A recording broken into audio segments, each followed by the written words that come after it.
जय श्री कृष्णा। राधे राधे। आज हम सुनेंगे जेठ मास कथा की 13वें अध्याय की कथा। बोलिए कृष्ण भगवान की जय हो, विष्णु भगवान की जय हो। स्कंद जी कहते हैं, हे ऋषियों, श्री व्यास जी राजा युधिष्ठिर से कहते हैं, हे राजन, ज्येष्ठ मास में शुक्ल पक्ष में एकादशी का व्रत होता है। उस दिन मनुष्य निर्जल उपवास करके शर्करा सहित जल से पूर्ण घट का दान करते हैं। दान श्रेष्ठ ब्राह्मणों को देने वाला विष्णु लोक में जाकर आनंद प्राप्त करता है। तब राजा युधिष्ठिर महर्षि वेद व्यास जी से बोले, हे प्रभु, मैंने मानव धर्म और वैदिक धर्म को सुना है, अब आप मुझे वैष्णव धर्म को भी कहिए। तब व्यास जी कहते हैं, हे राजन, आपने मानव धर्म और वैष्णव धर्म को सुना है, वे सब कलयुग में अशक्य यानी शक्ति से साध्य हैं। इसीलिए सुख से करने योग्य, थोड़ा खर्च, अल्प क्लेश और महान फलदायक हैं। समस्त पुराणों का जो सारभूत है मैं तुमसे कहता हूँ। हे राजन, दोनों एक पक्षों की एकादशी को भोजन नहीं करना चाहिए, अन्न नहीं खाना चाहिए। जो प्राणी एकादशी को भोजन नहीं करता है वह नरक में नहीं जाता है। व्यास जी के वचनों को सुनकर भीमसेन कांप गए और भयभीत होकर कहने लगे, हे पितामह, मैं असमर्थ हूँ। इस उपवास के विषय में मैं क्या करूं? महाफलदायक एक ही व्रत मुझसे कहिए। सब एकादशी का व्रत मैं नहीं कर सकता हूँ। व्यास जी बोले कि हे भीमसेन, वृष या मिथुन के सूर्य होने पर जेठ मास के शुक्ल पक्ष की जो एकादशी होती है, उस दिन प्रयत्न पूर्वक जल रहित उपवास करना चाहिए।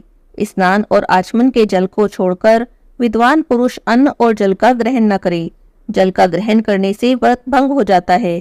फिर द्वादशी तिथि में प्रातःकाल स्नान करे, ब्राह्मणों को विधि पूर्वक जल और स्वर्ण का दान करे।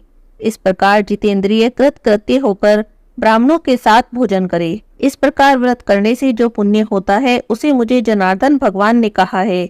जेठ मास के शुक्ल पक्ष की एकादशी के दिन जल रहित निर्जल उपवास का जो फल होता है उसको भीमसेन मैं तुमसे कहता हूँ, तुम ध्यान से सुनो। समस्त दान देने से जो पुण्य, सब तीर्थों में स्नान करने से जो पुण्य होता है, समस्त हवन आदि करने से जो फल प्राप्त होता है, वही पुण्य ज्येष्ठ शुक्ल एकादशी के एक दिन के उपवास से ही प्राप्त हो जाता है। हे भीमसेन, एक वर्ष के अंदर शुक्ल और कृष्ण पक्ष की जितनी भी एकादशी होती है वे सब उपवास करने योग्य होती है, इसमें संदेह नहीं।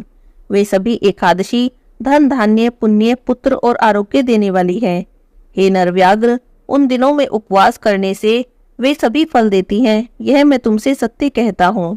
एकादशी के दिन उपवास व्रत करने से प्राणी के सामने यमराज के दूत नहीं आते, जो कि बड़े भयानक विशालकाय कृष्ण वर्ण के दंडपाश से युक्त हैं और अति क्रूर कहे जाते हैं। एकादशी का व्रत करने वाले जो वैष्णव हैं, उनको अंत समय में वैकुंठ ले जाने के लिए पीताम्बरधारी, सौम्य स्वभाव, चक्रधारी, मन के समान वेगशाली भगवान विष्णु के दूत आते हैं और उस पुण्यात्मा को विमान में बैठाकर वैकुंठ में ले जाते हैं। इसीलिए सब उपाय से एकादशी का जल रहित व्रत करना चाहिए।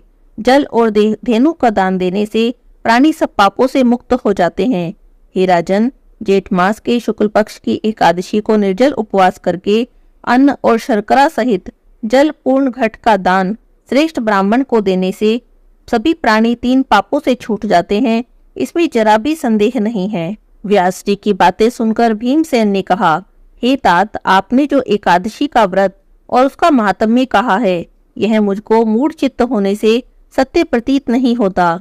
अतः आप वात्सल्य भाव त्याग कर ठीक ठीक बात बताइए। यदि आप सत्य वचन कहेंगे तो मैं विदुर वचन सदृश्य धृतराष्ट्र के प्रति जो विदुर ने वचन कहे थे उन्हीं के समान नष्ट हो जाऊंगा। हे तात, मंत्री, पुरोहित और वैद्य, इनको सत्य और यथार्थ वचन बोलने चाहिए, अन्यथा केवल मीठे वचन बोलने से उनके धन, धर्म और शरीर तीनों ही नष्ट हो जाते हैं।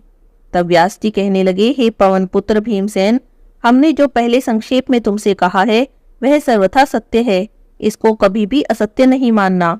मैं इस विषय में तुमसे एक प्राचीन इतिहास सुनाता हूँ, तुम उन स्कंद जी के वचनों को सुनकर संशय रहित हो जाओगे।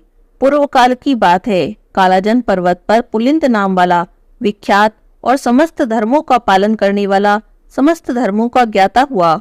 उसने निष्कंटक राज्य करके वहां पर द्वारिकापुरी के समान महानपुर को बसाया और स्वयं अनेक रथों, सेना, ऐरावत के समान हाथी, और उच्च शिरवा के समान घोड़ों से परिवारित होकर, सचिवों से अनुमोदित होकर विजय यात्रा के लिए निकला। 100 योजन के परिमाण में उसकी सेना पुर से बाहर निकली और राजा के साथ चलने वाली जो पैदल सेना थी वह तो जैसे सारी पृथ्वी पर ही छा गई थी। 7 व्यूह से युक्त होकर वह सेना 7 महासमुद्रों के समान प्रतीत होती थी। राजा ने बड़े बड़े मंडलिक वीर राजाओं को और सेवकों को जीतकर उनसे बहुत सा धन और कर लेकर अपने पुर को वापस लौटा। इस तरह उसने पृथ्वी के अनेक चक्रवर्ती राजाओं को जीत लिया।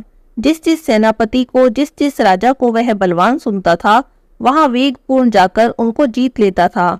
इस प्रकार घूमते घूमते राजा के गुप्तचरों ने राजा को संदेश दिया कि महाराज, यहाँ पर सबों का एक मालिक है, एक परम धर्मात्मा राजा है, जो कि श्रुति, स्मृति और पुराणों का ज्ञाता, देवताओं और अतिथियों को पूजा करने वाला है, सत्य प्रतिज्ञा करने वाला है और बड़ा शूरवीर है, और उसे आज तक किसी ने भी नहीं जीता है। उसको बिना जीते इस भूमंडल में आपकी कीर्ति संतुष्टदायक नहीं हो सकती। अपने गुप्तचरों से यह समाचार सुनकर राजा पुलिंद ने अपने मंत्रियों और सेना के सहित उस प्राचीन पुरी के संपूर्ण नगर को चारों ओर से घेर लिया और राजा पुलिंद के सैनिक उस नगर के चारों तरफ स्थित हो गए, बिल्कुल इसी तरह जैसे वन में बहुत सारे गीदड़ों के द्वारा एक सिंह घेर लिया गया हो। इस तरह से उन्होंने उस नगर को चारों ओर से घेर लिया। हे तपोधन, उस समय उस नगर में बड़ा कोलाहल मचा।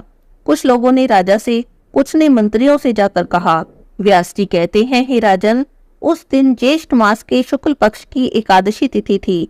उस नगर के सभी लोग स्नान आदि करके भगवान विष्णु की पूजा में रत हो गए और पूजा में लीन होने के कारण आपस में बातचीत भी नहीं कर रहे थे।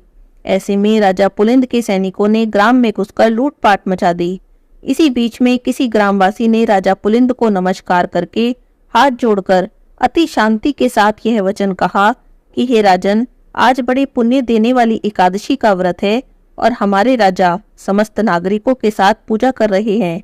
आज सभी नागरिक लोग और राजा भोजन, भाषण, हिंसा, मिथ्या वचन और भी किसी प्रकार का दोष कर्म नहीं करेंगे। मैंने यहाँ की जो निश्चित बात है स्वयं अपने विचार से आपको बता दी है। अतः हे राजन, इन दिनों में आप जो भी कुछ करेंगे हमारे राजा उसे सहन करेंगे, परंतु परसों क्या होगा ये मैं नहीं कह सकता हूँ और ना ही मैं जानता हूँ। अब आपको जो उचित जान पड़े आप वे करें। राजा पुलिंद से ऐसा कहकर वह तो वहां से चला गया। अब आगे राजा पुलिंद ने क्या किया, क्या उन्होंने नगर पर आक्रमण किया या उन्होंने अपनी सेना को पीछे कर लिया, आगे की कथा में हम जानेंगे। आज के अध्याय की कथा यहीं पर समाप्त होती है। बोलिए कृष्ण भगवान की जय हो, विष्णु भगवान की जय हो।